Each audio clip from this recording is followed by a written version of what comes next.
감염증 팬데믹 여파로 봉쇄를 택한 나라들이 각양각색의 방식으로 개학을 시도하고 있다. 학생들의 교육권 보장뿐만 아니라 휴교 때문에 경기 침체에 골이 깊어질 수 있다는 판단에서 취한 조처지만 수업 재개는 재유행 우려 때문에 매우 신중한 방식으로 이뤄지고 있다. 12일 미국, 뉴욕타임스 등 외신들에 따르면 유럽과 아시아 지역 여러 나라가 코로나19 봉쇄책으로 단행된 수업 중단령을 다양한 방식을 통해 단계적으로 해제하고 있다.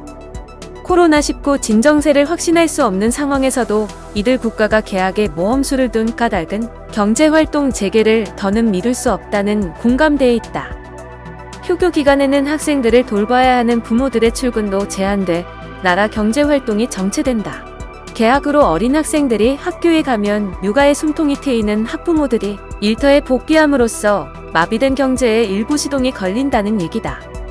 아시아 일부 국가들은 이미 다양한 방식으로 학교 문을 재개방했다. 중국에선 학생들에게 학교 출입 전체온 측정을 하도록 하고 교내 식단 식탁에 플라스틱 칸막이를 설치한 곳도 있다. 호주 시드니에선 우선 일부 학생들만 주 1일 등교시키는 것에서 시작해 점진적으로 등교 학생과 기간을 늘리는 방안을 추진하고 있다. 홍콩과 일본도 비슷한 방식으로 개학을 시도하고 있다. 대만은 지난 2월에 이미 개학을 했는데 교내 조례 활동이 중단됐고 학생들의 마스크 착용을 의무화했다. 유럽 국가들도 제각기 다른 형태로 개학을 추진 중이다. 이들 가운데 독일과 같은 고소득 국가는 선진적인 보건, 교육 정책 때문에 자연스럽게 실험장으로서 세계의 시선을 사로잡고 있다. 독일은 최근 일부 학교 개학을 하며 학급당 학생 수를 반으로 줄였다. 학교 복도에선 일방 통행만 허용하고 교사들은 마스크를 써야 하며 환기를 위해 창문과 문을 개방해 학생들에게 옷을 따뜻하게 입고 오라는 권고를 했다. 또한 고학년 학생들이 마스크 착용과 거리 두기 지침을 더 잘 따를 수 있다며 이들에 대한 개학을 먼저 시행했다.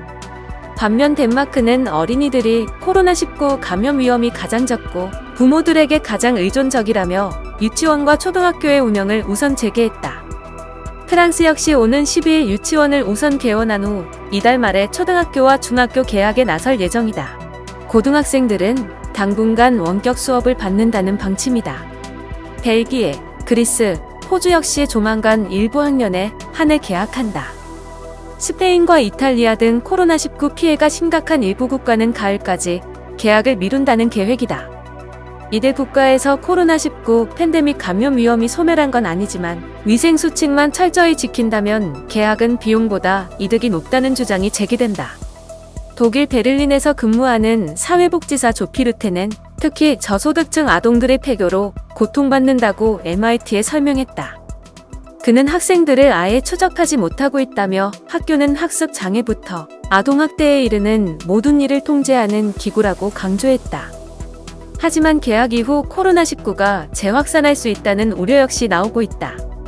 지금까지 나온 증거에 비춰보면 어른보다 아이들이 심한 코로나19 증상을 겪을 위험이 낮다고 볼 순 있지만 어린이에게 호흡부전이나 심장 이상 등 심각한 증상이 나타난 사례가 없진 않다. 더욱 큰 문제는 전염력이다.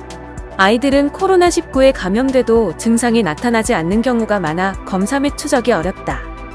독일 베를린 샤리테 병원의 바이러스 연구소장인 크리스티안 드로스테는 최근 어린이가 어른과 같은 양의 바이러스를 보유해 어른과 전염력이 비슷하다는 연구 결과를 발표했다. 그는 현 상황에서는 제한 없는 개학을 주의해야 한다고 경고했다. 물론 중국 푸단대 공중보건대학 소속 연구자인 장 쥐안쥐안 등이 최근 어린이들은 기침 등 증상이 비교적 약해서 어른보다 바이러스 전염력이 약하다는 연구 결과를 내놓기도 했다. 다만 세계보건기구의 고위험 병원균 관련 부서 팀장인 리처드 피바디는 증거가 결정적인 게 아니다라며 개학을 매우 점진적으로 하고 역학을 면밀히 감시하라고 조언했다. 유네스코에 따르면 이날 현재 전 세계에서 코로나19에 따른 봉쇄 조치 때문에 학업에 영향을 받고 있는 학생은 162개국 12억 1,588만여 명에 달한다. 이는 전체 학생의 69.4%에 해당하는 수치다.